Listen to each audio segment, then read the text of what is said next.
बिस्मिल्लाहिर्रहमानिर्रहीम। Welcome to our channel learn chemistry with Amar. और आज हम लेक्चर नंबर 3 कंटिन्यू कर रहे हैं, chapter number 1 fundamentals of chemistry का। और आज हम बात करेंगे branches of chemistry. Branches of chemistry, chemistry की ब्रांचेस के बारे में आज हम बात करेंगे। देखिए, सबसे पहले हम केमिस्ट्री को अगर हम डिवाइड करें, यानी पहले मैं दो ब्रांचेस को डिस्कस करूंगा और उसके बाद बाकी ब्रांचेस को हम डिस्कस करेंगे। ठीक है, तो सबसे पहले हम बात करते हैं कि हमने केमिस्ट्री को आसान करने के लिए इसकी हमने दो मेन ब्रांचेस हैं, उसमें इसको हमने डिवाइड किया है। Number 1 organic chemistry,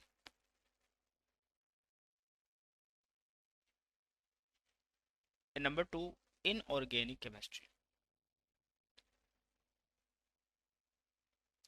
organic chemistry और इनऑर्गेनिक केमिस्ट्री। ऑर्गेनिक केमिस्ट्री क्या है?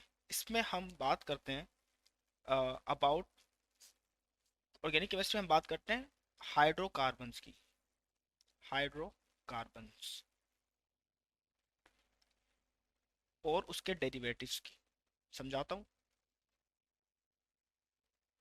हाइड्रोकार्बन्स क्या होते हैं और उसके डेरिवेटिव्स क्या होते हैं। देखें, ऐसे तमाम कंपाउंड्स जिसमें कार्बन और हाइड्रोजन, यानी ये दो एलिमेंट कार्बन और हाइड्रोजन एज मेन एलिमेंट के तौर पर मौजूद हों, यानी ये लाजमी होने चाहिए, बाकी कोई दूसरा एलिमेंट हो या ना हो। जैसे फॉर एग्जांपल हम बात करते हैं मीथेन की, इसका फार्मूला है CH4। अब मीथेन के अंदर आप अगर देखें तो ये कार्बन है और ये हाइड्रोजन है, तो ये कहलाएगा हाइड्रोकार्बन। क्यों? क्योंकि इसमें कार्बन और हाइड्रोजन दोनों है। ऐसे एक और एग्जांपल अगर हम देखें ग्लूकोज, इसका फार्मूला है C6H12O6, और ये भी क्या कहलाएगा? हाइड्रोकार्बन। तो ऑर्गेनिक केमिस्ट्री में हम डिस्कस करते हैं किसके बारे में? हाइड्रोकार्बन्स के बारे में। Is it clear? और ये हाइड्रोकार्बन्स कहलाते हैं, यानी ऐसे कंपाउंड्स में कार्बन और हाइड्रोजन मेन एलिमेंट के तौर पर मौजूद हो, वो तमाम के तमाम कहलाते हैं हाइड्रोकार्बन्स, और उसकी स्टडी कहलाती है ऑर्गेनिक केमिस्ट्री। ठीक है, अब देखें ऑक्सीजन हो या ना हो, ठीक है, इससे कोई फर्क नहीं पड़ता, ऑक्सीजन आ जाए, नाइट्रोजन आ जाए, या कोई दूसरा एलिमेंट अटैच हो जाए, ठीक है, इससे इसकी ऊपर कोई फर्क नहीं पड़ता। अच्छा, डेरिवेटिव से क्या मुराद है? अब डेरिवेटिव्स को आप देखें, जैसे मिसाल के तौर पे मेरे पास कंपाउंड था मीथेन, जिसका फार्मूला है CH4। इसका स्ट्रक्चर मैंने इस तरह से ड्रॉ किया। अब क्या किया कि इसमें हाइड्रोजन को हमने रिप्लेस कर दिया 2 से 3 स्टेप्स के बाद, यानी इसको मैंने रिएक्शन करवाया क्लोरीन के साथ।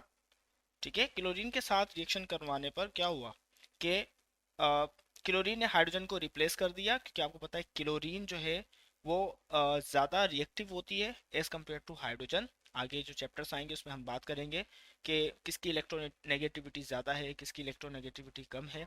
ये है क्या चीज़, इसके बारे में हम आगे बात करेंगे। तो हम क्या करते हैं कि हम रिप्लेस करते हैं, तो हमने 4 क्लोरीन के एटम से हमने हाइड्रोजन को रिप्लेस कर दिया, तो बन गया CCl4। फाइनल प्रोडक्ट हमारी बनी CCl4। 3 से 4 स्टेप्स में ये रिएक्शन होता है। आपको जस्ट यहाँ पे मैं थोड़ा सा समझा रहा हूँ, आगे हम एलाबोरेट करेंगे इसको जब इसके बारे में हम डिटेल से बात करेंगे। अभी हम डेफिनेशन को समझना चाह रहे हैं।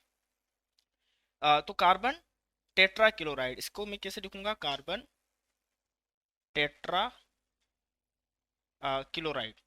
ठीक है, carbon tetrachloride, this is also known as organic compound. अब आप सोच रहे होंगे सर इसमें तो कार्बन है, हाइड्रोजन तो है नहीं, लेकिन ओरिजिनली ये किससे बना है? इसको हमने किससे रिप्लेस किया है? हाइड्रोजन से रिप्लेस किया है। क्लोरीन को हमने हाइड्रोजन की जगह रिप्लेस किया है। तो ये जो कंपाउंड है ये कहलाएगा डेरिवेटिव। डेरिवेटिव का मतलब है निकला हुआ, एक्सट्रैक्ट किया हमने, इसको बनाया ही किससे? ओरिजिनली हाइड्रोकार्बन से बनाया। ठीक है, तो इस तरीके से इसकी स्टडी भी हम किस में करेंगे? ऑर्गेनिक केमिस्ट्री के अंदर। होप कि आपको समझ में आया होगा। तो ऑर्गेनिक केमिस्ट्री में हम सिंपल ये बात करते हैं कि इसमें हम स्टडी करते हैं उन तमाम कंपाउंड्स की जिसमें हाइड्रोकार्बन्स मौजूद हों। अच्छा, इसमें हम बहुत सारे एलिमेंट हैं जिसकी स्टडी नहीं करते, जैसे कि बहुत सारे ऑक्साइड्स हैं, जैसे कार्बन डाइऑक्साइड हो गया, ठीक है, और बहुत सारे हमारे पास मेटल कार्बोनेट्स हैं, ठीक है, उसकी हम यहाँ पर बात नहीं करते। बहुत सारे यानी ऐसे तमाम कंपाउंड जो मेटल्स के साथ जुड़े हुए होते हैं, ठीक है, उसके कार्बोनेट्स, वो उन तमाम कंपाउंड्स की हम इसमें स्टडी नहीं करते। तो आप बस जस्ट ये समझ लें कि ऐसा कोई एलिमेंट हो जिसमें कार्बन हाइड्रोजन हो, और या वो उसका कोई डेरिवेटिव हो, उसकी स्टडी ऑर्गेनिक केमिस्ट्री में की जाएगी। इनऑर्गेनिक केमिस्ट्री की अगर हम बात करें, देखिए इनऑर्गेनिक केमिस्ट्री में हम किसको डिस्कस करते हैं? इनऑर्गेनिक केमिस्ट्री में हम डिस्कस करते हैं तमाम कंपाउंड्स की अदर देन हाइड्रोकार्बन, या इसको हम इस तरह कर लें, study of all compounds other than hydrocarbon, other than hydrocarbon.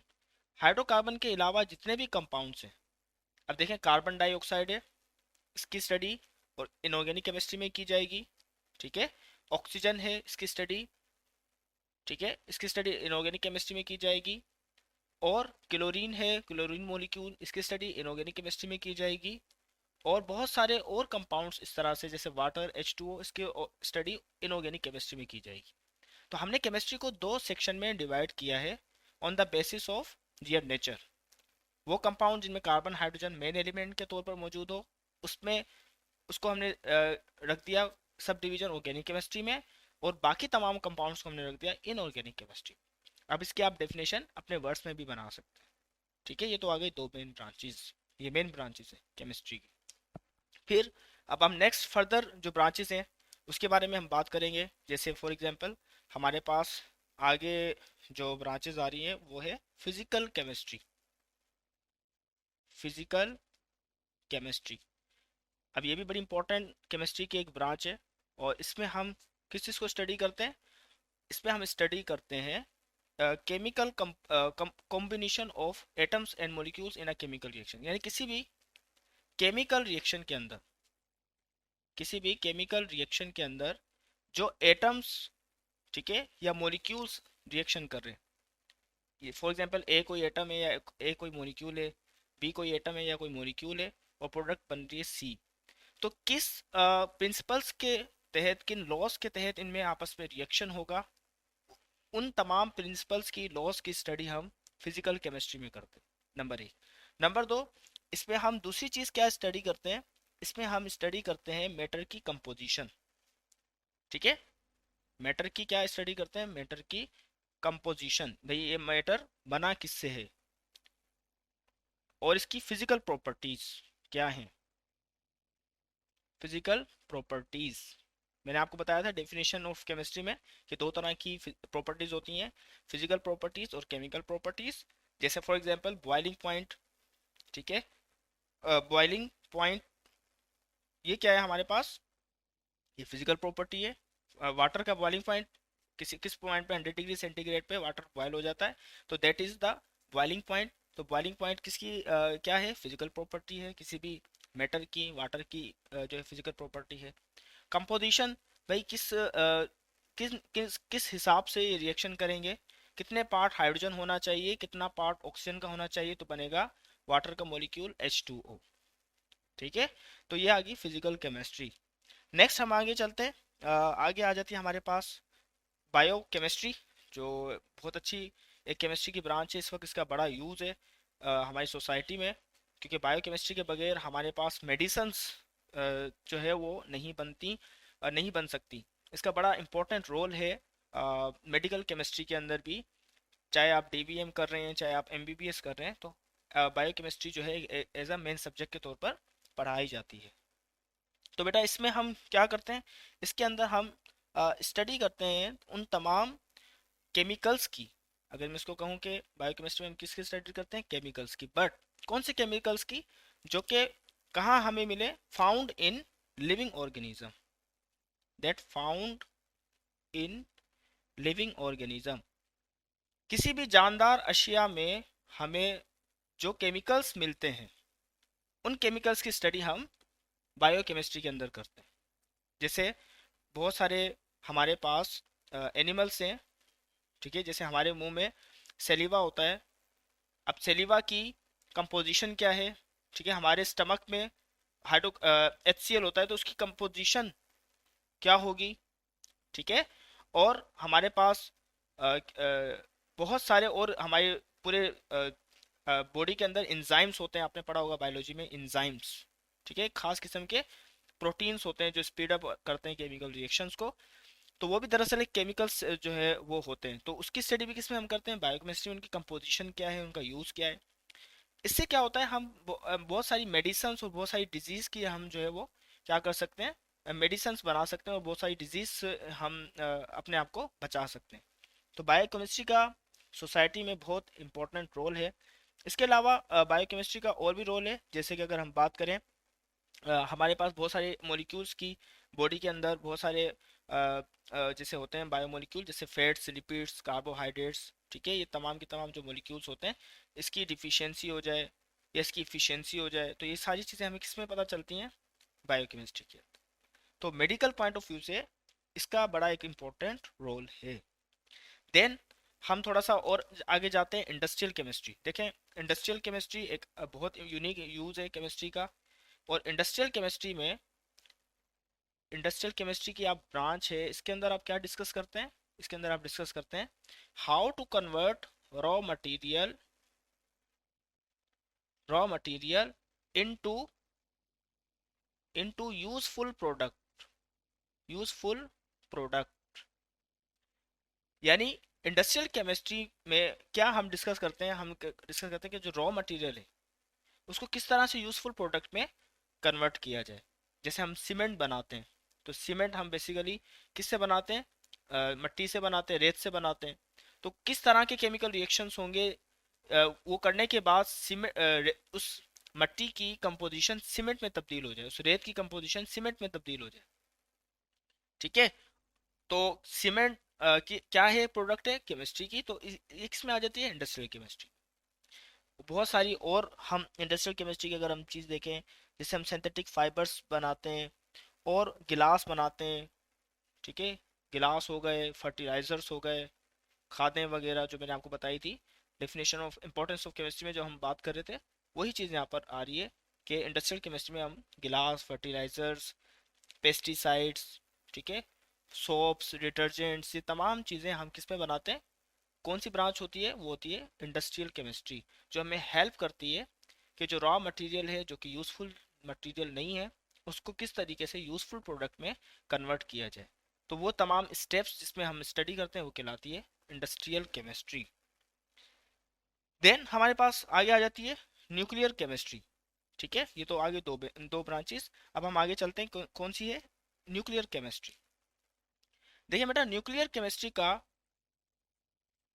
Chemistry इसका बड़ा इंपॉर्टेंट यूज़ है, किसमें, इसका इंपॉर्टेंट यूज़ है, आजकल हम इसका यूज़ कर रहे हैं इलेक्ट्रिसिटी जो है जनरेट करने के लिए। हमारे पास बहुत सारी शॉर्टेज है बिजली की, ठीक है, और हमें उसकी कमी पूरी करने के लिए हम न्यूक्लियर पावर प्लांट्स जो है वो इंस्टॉल कर रहे हैं। और दुनिया जो है इस पे आ रही है ऐसा ऐसा न्यूक्लियर पावर प्रोडक्शन के ऊपर। तो न्यूक्लियर केमिस्ट्री का इसमें बहुत इंपॉर्टेंट रोल है।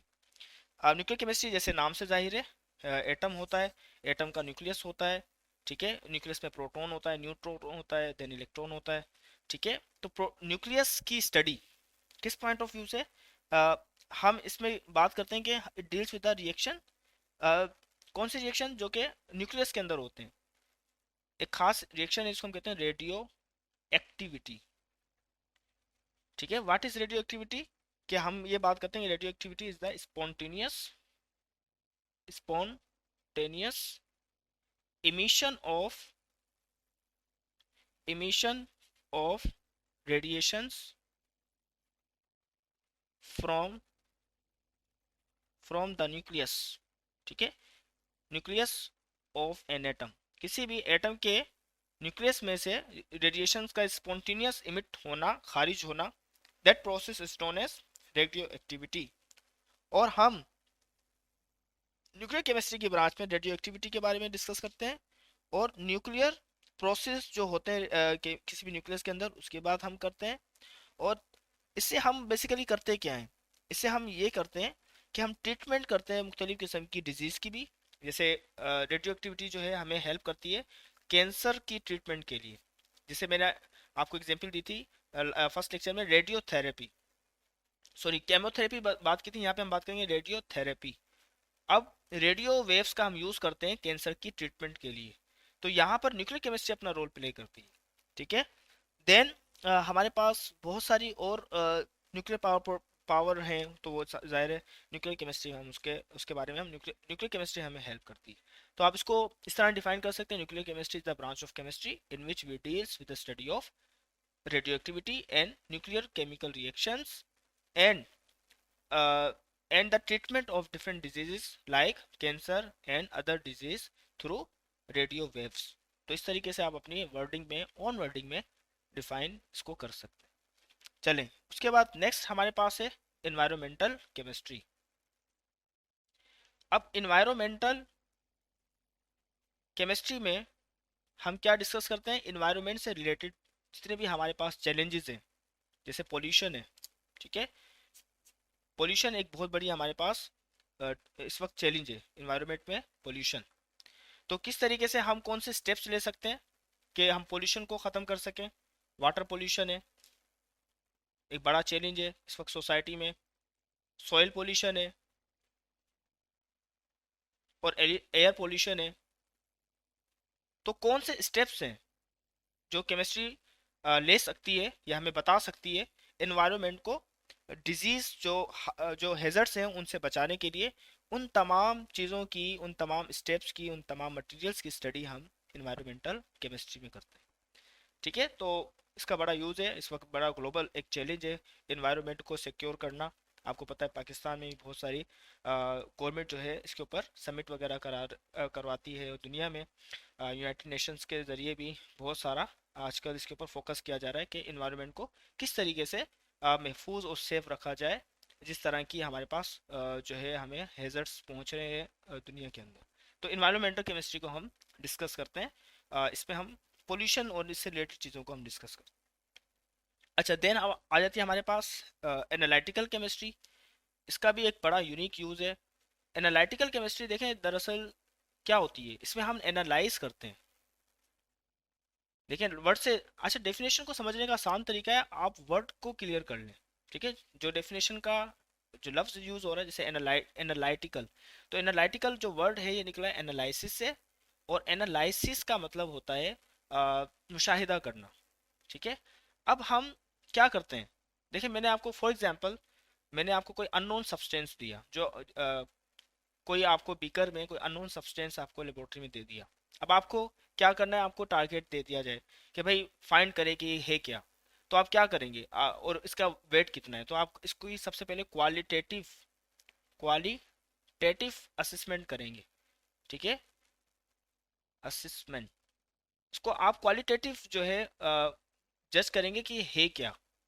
जैसे अननोन कोई सब्सटेंस था, आपने फाइंड आउट किया, तो आपने कहा कि सर इसमें सोडियम है, मुख्तलिफ केमिकल रिएक्शंस के जरिए कि इसमें सोडियम है और इसमें क्लोरीन है, दैट इज साल्ट, सर ये साल्ट है, सोडियम क्लोराइड। फिर देन आप क्या करेंगे, सेकंड सेकंड क्या करेंगे, इसकी क्वांटिटेटिव क्वांटिटेटिव असेसमेंट करेंगे। क्वांटिटेटिव असेसमेंट का मतलब है आप बताएंगे कि सर सोडियम क्लोराइड 10 ग्राम है, ठीक है, या सोडियम क्लोराइड 8 ग्राम है। तो ये this is known as quantitative assessment, qualitative assessment and quantitative assessment. और आजकल तो हम इसके लिए खास तौर पे क्या वर्ड यूज कर रहे हैं हम, स्पेक्ट्रोस्कोपी। अब ये सारा काम आसान हो रहा है थ्रू द स्पेक्ट्रोस्कोपी। स्पेक्ट्रोस्कोपी क्या है, दरअसल हम मुख्तलिफ किस्म की जो वेवलेंथ होती है, जैसे हमने लाइट को हम स्प्लिट करते हैं, और लाइट जो है वाइट लाइट किसमें कलर होती स्प्लिट होती है, 7 कलर्स के अंदर, जिसको आपने नाम दिया हुआ है विब क्योर, ठीक है। Violet, indigo, blue, blue, red, VIBGYOR. तो हम बात कर रहे थे VIBGYOR, violet, indigo, blue, green, yellow, orange और red, VIBGYOR. Violet colour, indigo colour, blue, green, yellow, orange और रेड। तो डिफरेंट 7 कलर्स में वाइट लाइट जो है वो स्प्लिट हो जाती है जब वो प्रिज्म में जाती है, ये बात हमने की हुई है। तो हम करते क्या है, मुख्तलिफ स्पेक्ट्रम हमें मिलते हैं और उससे हम आइडेंटिफाई करते हैं या इंटरप्रिटेशन करते हैं कि कौन सा केमिकल सब्सटेंस इसमें मौजूद, उसके लिए स्पेक्ट्रोमीटर यूज़ किया जाता है। ये एक टेक्निक है, मॉडर्न टेक्निक है किसी भी अननोन सब्सटेंस को डिटेक्ट करने का। इसके अलावा क्रोमोटोग्राफी, ये भी एक ज़बरदस्त क्रोमोटोग्राफी, ठीक है, इसमें हम मुख्तलिफ कलर्स का यूज़ करते हैं और उसकी मदद से हम आइडेंटिफाई करते हैं मुख्तलिफ सब्सटेंसेस को किसी भी अननोन सोल्यूशन में। और इसके अलावा भी इलेक्ट्रोफोरेसिस से भी एक प्रोसेस है। देन हम चलते हैं आगे, नेक्स्ट हमारे पास केमिकल केमिस्ट्री की ब्रांच है जिसका नाम है क्वांटम केमिस्ट्री, ठीक है। इधर मैं इधर लिख देता हूँ, बल्कि नेक्स्ट पेज पे भी लिख देता हूँ, ठीक है। नेक्स्ट हमारे पास है क्वांटम केमिस्ट्री।